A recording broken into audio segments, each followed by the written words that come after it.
নমস্কার বন্ধুরা, অন্নপূর্ণা হেসেলে নতুন একটা রেসিপি নিয়ে চলে এসেছি। অনেক দিন পরে আপনার সাথে শেয়ার করছি বন্ধুদের সাথে একটা নতুন রেসিপি। দেখতে থাকুন কিভাবে আমি বানাচ্ছি। এখানে আমি জল দিয়ে দিয়েছি, জলটা কড়াইয়ের মধ্যে গরম হয়ে গিয়েছে। তার মধ্যে একটা থালা দিয়ে দিলাম। এখানে দারুণ একটা রেসিপি বানাচ্ছি, দেখতে থাকুন। এর মধ্যেটা নিয়েছি সাবুটাকে আমি 5-10 মিনিটের জন্য ভিজিয়ে রেখেছিলাম। এটা জল ঝেড়ে নিয়েছি, নিয়ে এটা থালার মধ্যে ছড়িয়ে দিলাম। দিয়ে এটাকে এইভাবে আমি সেদ্ধ করব। দেখুন কিভাবে হয়, দারুণ একটা রেসিপি। আপনারা একবার অবশ্যই এইভাবে বানিয়ে দেখবেন। এটা বড় দানা নিলে হবে না, ছোট্ট দানা নিতে হবে, মাঝারি সাইজের দানাটা ওটা। দেখুন আমি এখানে সাবুগুলো আস্তে আস্তে সমস্ত সাবু এইভাবে দিয়ে সেদ্ধ করে নেব। এখানে আমার সাবুগুলো দেওয়া হয়ে গিয়েছে।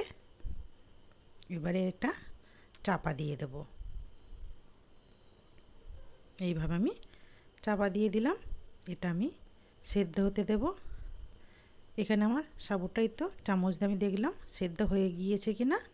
এই দেখুন সাবুটা আমার এখানে সেদ্ধ হয়ে গিয়েছে। এটা আমি নামিয়ে নিয়েছি। এটা নামিয়ে নিয়ে ঠান্ডা জলে দিতে হবে, বরফের ঠান্ডা জল দিয়ে এটাকে জল ঝাড়া করে নিয়ে আমি এর মধ্যে এবারে দিয়ে দিলাম বাদাম গুঁড়ো করে মাখিয়ে নিচ্ছি। একদম ঝরঝরে হয়ে যাবে। এই দেখুন বাদামটা আমি পেস্ট করে নিয়েছিলাম মিক্সিতে। সমস্ত বাদামগুলো আমি, গরম আছে হালকা, ঠান্ডা জল দেওয়া সত্ত্বেও থালাটা গরম ছিল। বাদামটা মাখিয়ে নেওয়ার পরে এখানে কড়াইয়ের মধ্যে দিয়ে দিয়েছি ঘি বা বাটার, যে কোনো একটা দিয়ে দিতে পারো। আমি এখানে অল্প একটু এখানে হালকা করে এখানে সাদা তেল দিয়ে দিয়েছিলাম যাতে না ঘিটা পুড়ে যায় বাটারটা। তারপরে এখানে দিয়ে দিলাম গাজরটাকে ভালো করে ভেজে নেব। এটা ঠাকুরের ভোগ হিসাবেও বানাতে পারো বা ব্রত করলেও এটা বানিয়ে খেতে পারো। এর মধ্যে দিয়ে দিলাম ক্যাপসিকামটাও খুব ভালো করে নাড়াচাড়া করে ভেজে নেব। এখানে আমার ক্যাপসিকামটাও হালকা করে রং ধরে গিয়েছে। দেখুন ভাজা হয়ে গিয়েছে। বাটারটা একদম পুড়ে যায়নি, অল্প সামান্য একটু তেল দিয়ে বাটারটা দিলে তাহলে বাটারটা একদম পুড়ে যায় না। দেখুন কালারটা এখনও সাদা আছে। আমার এখানে ভাজা হয়ে গিয়েছে সবজিগুলো। আমি এর মধ্যে দিয়ে দিলাম কাজু বাদাম কিছুটা। এটাও হালকা করে নাড়াচাড়া করে নেব কাজু কিশমিশটা।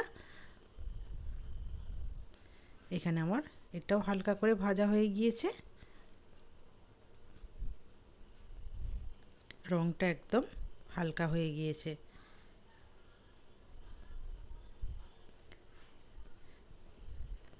দারুণ একটা রেসিপি আপনার সাথে শেয়ার করছি। এরপরে দিয়ে দেব সাবুটা।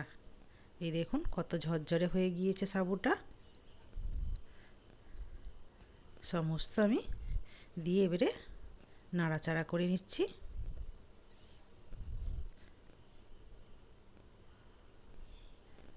দেখুন দারুণ একটা রেসিপি।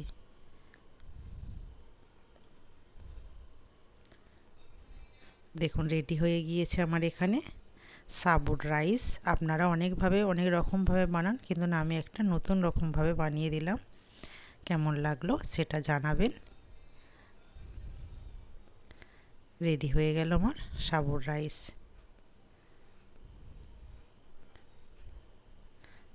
এর মধ্যে সামান্য একটু হালকা করে নুন ছড়িয়ে দিলাম টেস্ট অনুযায়ী, দিয়ে একটু হালকা করে নাড়াচাড়া করে নিলাম। রেডি আমার একদম হয়ে গিয়েছে। দেখুন কতটা ঝরঝরে হয়েছে। আপনারা একবার এইভাবে বানিয়ে দেখুন, কেমন লাগলো সেটা জানাবেন অবশ্যই। বন্ধুদের কাছে অনুরোধ রইল আর অবশ্যই বানিয়ে